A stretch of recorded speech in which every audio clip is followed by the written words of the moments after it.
Following on from last week's video, what we're gonna do is go onto the version 5 recorder, download some footage to the USB, and get it playing on the PC.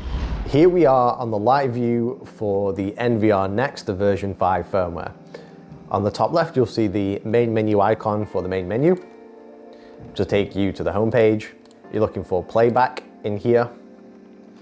And I would advise, when you've got the camera you need, we've only got one channel on this recorder, which is channel 3, which is currently active. So we have footage for that. If we click the bit that we want to export and zoom in,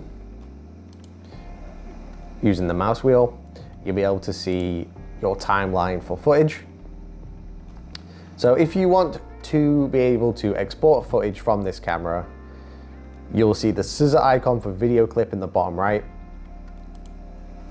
And then you will get a time frame, and you'll also get some yellow arrows. So if I drag these yellow arrows, I can choose the time that I want to export with these. So if I just want to export 2 minutes of footage, if an incident happened within those 2 minutes, I can get the rough approximation here, a few seconds out, perfect on that 22. But again, if I want to be able to select my time frame, I can simply click there and choose 00. So now I have a perfect 2 minutes of footage to export. Pressing OK takes you to the backup menu, just showing you what you selected. So I've selected channel 3 for 2 minutes.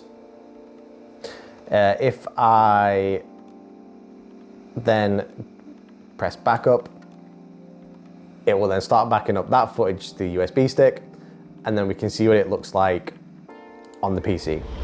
Now we're on the PC, I'm just going to show you how to access that USB footage that you've just exported and how you would do that. So here we go. On the USB stick folder, which is my USB drive, I have a folder called Master Recorder, which is the name of the recorder. So if I go into that, it shows me the date of the footage that was exported, and also gives me the SmartPlayer. So I'm going to start the SmartPlayer up, because this is what I'll want to play the file. And you can basically click and drag that into the slot here to start the file footage. So as you can see, the file does start at 9:27, but that's when the footage, the first available footage, was starting to download, and plays till 9:22, which is exactly what I requested from the recorder. So there you have it. Super simple to choose a piece of footage that you want from a specific camera. So if an incident has happened, you can get that footage stored in a USB stick or get it playing on a PC, however you'd like to do it. If there's anything else that you guys want to see, let me know, drop a comment, and then we can create a video on it.